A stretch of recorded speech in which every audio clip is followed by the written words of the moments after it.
He dragged me back to the pub and found the bloke. Eddie made him buy his own pills back, and well above the going rate. He gave me the money and told me to treat her like a real lady. She showed her appreciation afterwards, but I hear she's pregnant by some skunk growing lowlife now. We're not going to Edinburgh for any kind of holiday. Eddie says we're going to work and work hard, fast, and get back on the train. There's some sort of festival on.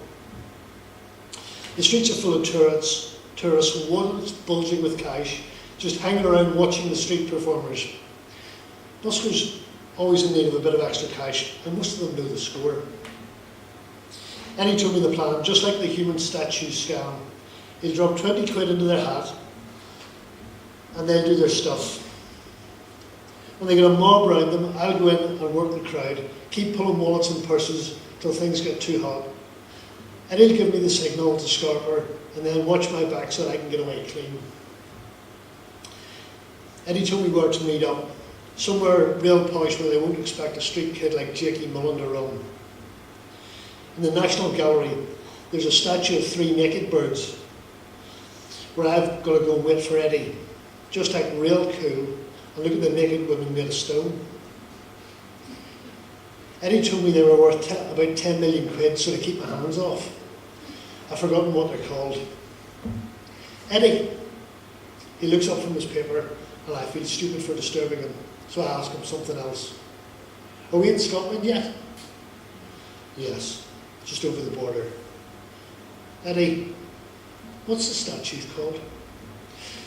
The 3 Graces. Eddie, what? I'm pushing the luck now. You're a genius, you are.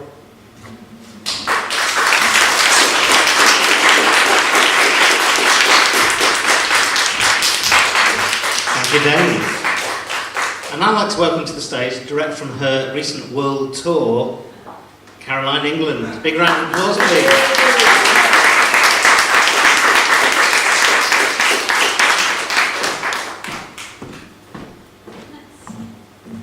Right, here we go. Never done this before. Microphone and everything. So, unaccustomed as I am to public speaking, I shall read Wasted Time, which I believe is on page 152, if anyone would like to follow. Okay, it's just the opening, if I can see it. I watched the boy through the bay. He's at his nan's front door, kicking the grit, his beatific face looking glum. His blonde hair is plastered to his head, and I can see him staring. He always stares, across the street, at the cat, and then at me. He catches my eye, lifts his small hand, his fingers in the sign of an expletive. Nan says you're a waste of fucking space, he shouts. How would you describe it, then? I don't like the man. He has that way of raising his eyebrows and sighing. He's patronising me, and I'm playing into his hands because I'm distracted by the woman sitting at his side. She hasn't introduced herself, but she sits there, gazing at me and biting the inside of her mouth, just below her greasy lips. The punch to the old lady's face. How would you describe it, then? He repeats, eyebrows raised and sigh at the ready. The chalk seems luminous against the damp. It's early. The boy's strawberry hair flops over his brow as he scrawls on the pavement. Cripple, I read. He lifts his head and starts with surprise as he sees my face at the window. He smiles, his front teeth slightly askew, then crouches again. Fucking cripple, I read, as he saunters away. I try to focus on the man. He's tanned, far too tanned for a cold December morning, and he wears a signet ring, big and vulgar in his slender finger. I don't know, I say. It looked like a play punch to me. It's what you'd expect from a, I don't know, 10, 11-year-old boy. It looked like he was playing. The man looks disappointed. You've let me down, his look says. You can do better than that. He'll be 12 next week, the man says, as though I should have had the date on my calendar. The dull thud of the football against the window wakes me again, the 3rd time this week. I don't need to look outside to see it's the boy, but I can't resist. So when was this exactly? The man says. He digs into his pocket and takes out a notebook, looks at me and sighs before wetting his finger with a pointed tongue to turn the page. Yesterday, the day before, I answer. The woman still staring at me, but she moves on to her thumb. The Christmas tree lights from number 11 catch my eyes as I wrench them away from her face. "Can't we do better than that, Mr. Greenhill?" The man again, still looking disappointed. I ruffle what's left of my hair and smile apologetically. I wasn't exactly sure, I told them. I'd seen the boy through the window at some point during the week. He was with his nan, Betty Yates. It was snowing. They were leaving the house and he threw a punch. That's all I know. "Is he friendly?" The boy's nodding at my bay window and his blue eyes are bright.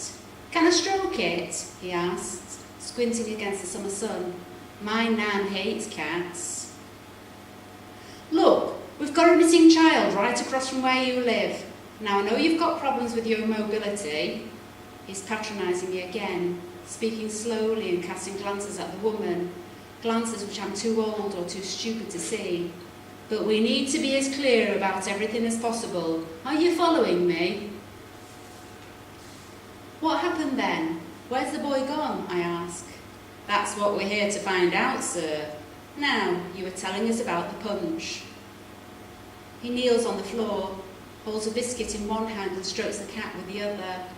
The cat purrs, pushing its warm body against the boy's soft touch, and I can't tear my eyes away from the boy, his small freckled nose, the colour of his hair, the fullness of his mouth. "Can I have another biscuit?" he asks. Thank you.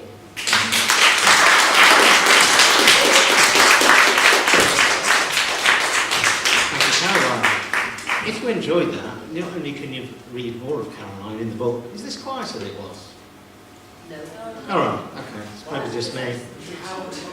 Maybe I should get louder than I am. If you enjoyed that, you can read more of Caroline's work on Amazon. I think it's novels, short stories, that sort of stuff, yeah. So, you know.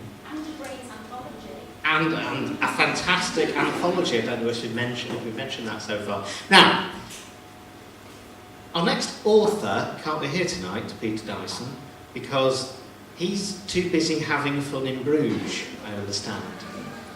The lack of dedication is astonishing. However, another of our Monday Night Group members, Michael Home, has volunteered to read his works.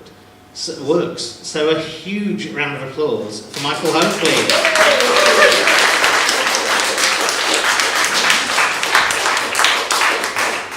Thanks, this might be a good crack doing this. He sits and drinks his tea, it's on page 20. 1939 in the kitchen, saying a long goodbye. His father says he'll be okay, but there's a tear in his mother's eye. Puts his hand in his tunic pocket, gives back his front door key. Then he sits at the kitchen table. He sits and drinks his tea. He's 17, waiting at the railway station. A travel warrant for his fare.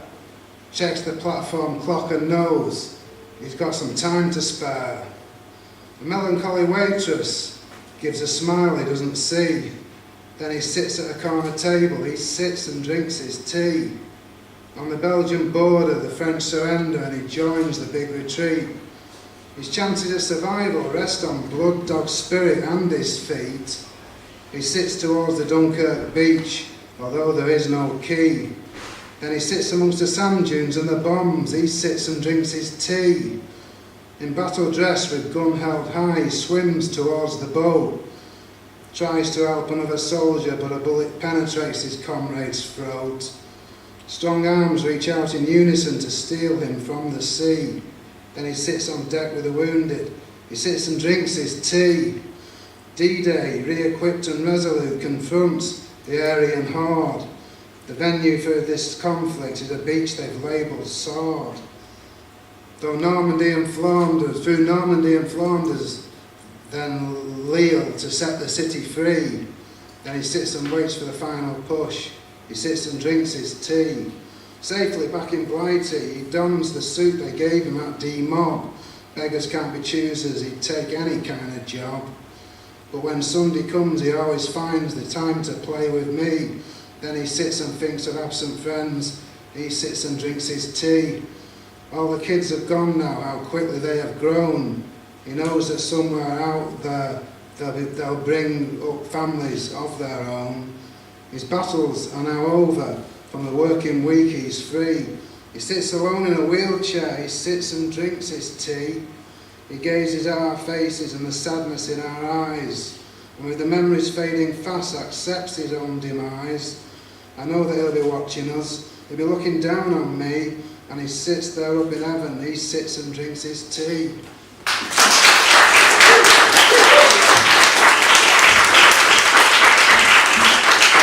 Michael.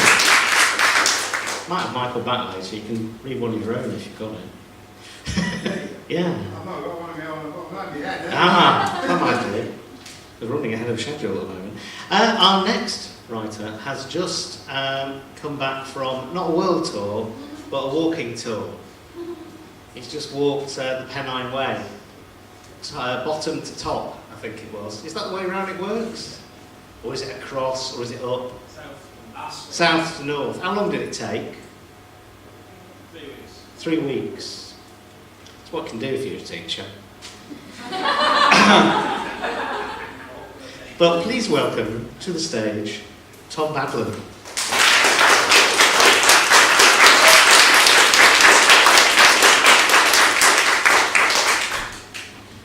Hello. So I'd say thank you for this opportunity. It's been really great. The year without a summer. From the balcony of the Governor's mansion, the day had become dark as night. Sir Thomas Stamford Raffles stood in silence, watching Batavia fall under shadow. The consulate was balmy in the evening heat, in spite of the lacklustre sun, the palms swaying gracefully. The locals were afraid, and Raffles did not blame them. Olivia, he sighed and wished, not for the first time today, that he were back in London. There was nothing in living memory to equal this disaster, though it was over 800 miles away. The sound of gunfire